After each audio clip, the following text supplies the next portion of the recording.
बाल बांका नहीं कर सकता है। जब समाजवादी पार्टी की सरकार के समय चलता था तो मुख्यमंत्री हो या मुख्य न्यायाधीश, इन सब के काफिले रुक जाते थे और माफिया का काफिला निकलता था। मुख्यमंत्री योगी आदित्यनाथ ने अपराधियों को स्पष्ट चेतावनी देते हुए कहा है कि निर्दोषों को मारा तो मिट्टी भी नसीब नहीं होगी।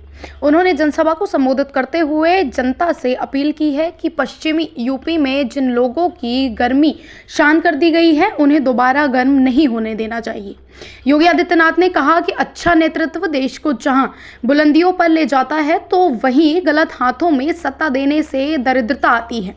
योगी ने पाकिस्तान का उदाहरण देते हुए कहा कि एक तरफ भारत पिछले 4 साल से 80 करोड़ लोगों को मुफ्त राशन की सौगात दे रहा है तो वहीं पाकिस्तान कटोरा लेकर दुनिया भर में भीख मांग रहा है। पाकिस्तान की यह हालत उसके नेताओं के कारण हुई है। योगी आदित्यनाथ ने मुजफ्फरनगर लोकसभा सीट से प्रत्याशी संजीव बालियान के पक्ष में जनता से वोट की अपील करते हुए कहा कि मेरठ आज 12 लेन के एक्सप्रेसवे के साथ सीधे दिल्ली से जुड़ेगा। अब मेरठ के लोग दिल्ली में नहीं, दिल्ली के लोग मेरठ, सरधाना और मुजफ्फरनगर में रहना चाहते हैं। पहले जिस दूरी को तय करने में 5 घंटे लगते थे अब उसे 1 घंटे में पूरा किया जाता है। यही नहीं, 32,000 करोड़ रुपए से रैपिड रेल सेवा से मेरठ को जोड़ा जा सकता है। आज उत्तर प्रदेश की पहली स्पोर्ट्स यूनिवर्सिटी मेजर ध्यानचंद के नाम पर इसी विधानसभा में बन रही है। तो मिट्टी भी नहीं मिल पाएगी। जिनकी गर्मी हम शांत कर चुके हैं उनको गर्म मत होने दीजिए। अब अभी जम्मू कश्मीर से आ रहा हूं और केवल यहां की सभा के लिए आया हूं, अन्यथा मेरे और भी कार्यक्रम थे।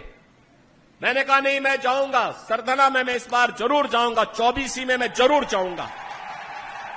और बहनों भाइयों, मैं इसीलिए आया हूं आपसे कहने के लिए, जो लोग गुमराह कर रहे हैं उनके गुमराह में आने की आवश्यकता नहीं। ये लोग कभी नहीं आएंगे। फिर जाति के सौदागर उपयोग करेंगे, बाद में सौदेबाजी करके गायब हो जाएंगे। हमें किसी भी ऐसे व्यक्ति के बहकावे में नहीं आना है जिससे हमारा राष्ट्र धर्म खतरे में आए। याद रखना, इस देश के राष्ट्र धर्म को हमेशा खतरा जब भी आया है इन्हीं लोगों के कारण आया है जिन्होंने जातीयता के आधार पर समाज के सामाजिक ताने बाने को छिन्न भिन्न किया है, हमेशा छिन्न भिन्न किया है। और बहनों और भाइयों, मैं आपको इस बात के लिए आश्वस्त करता हूं कि कोई माय के लाल बाल बांका नहीं कर सकता है। सुरक्षा की इतनी पुख्ता व्यवस्था हमने की है यूपी के अंदर। आज आप देखते होंगे बड़े बड़े दुर्दांत माफिया और अपराधी किस कदर उनकी दुर्गति हो रही है।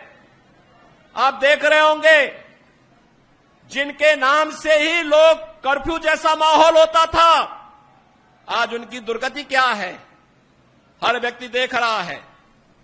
इन माफिया और अपराधियों की स्थिति क्या है आप रोज सोशल मीडिया के प्लेटफॉर्म को उठा करके देखते होंगे। एक दुर्दांत माफिया ऐसा भी था।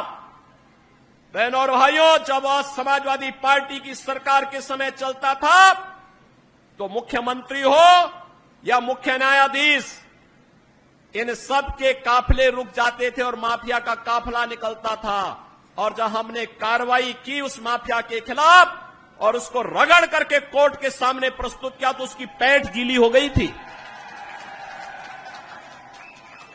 उसकी पैंट गीली हो गई थी। और तब हमने कहा था, उस समय उसको हमने कहा था, कानून को रौंदने वाले, आज कानून कितना बड़ा होता है यह एहसास हो रहा है कि नहीं हो रहा है। और निर्दोष लोगों को मारोगे तो मिट्टी भी नहीं मिल पाएगी। और बहनों और भाइयों, इसीलिए मैं आया हूं आपसे कहने के लिए, देखो जिनकी गर्मी हम शांत कर चुके हैं उनको गर्म मत होने दीजिए। अब इस क्षेत्र को विकास की मुख्य धारा के साथ जुड़ने दो। उनकी सबकी गर्मी शांत हो गई है, वे गए काम से। और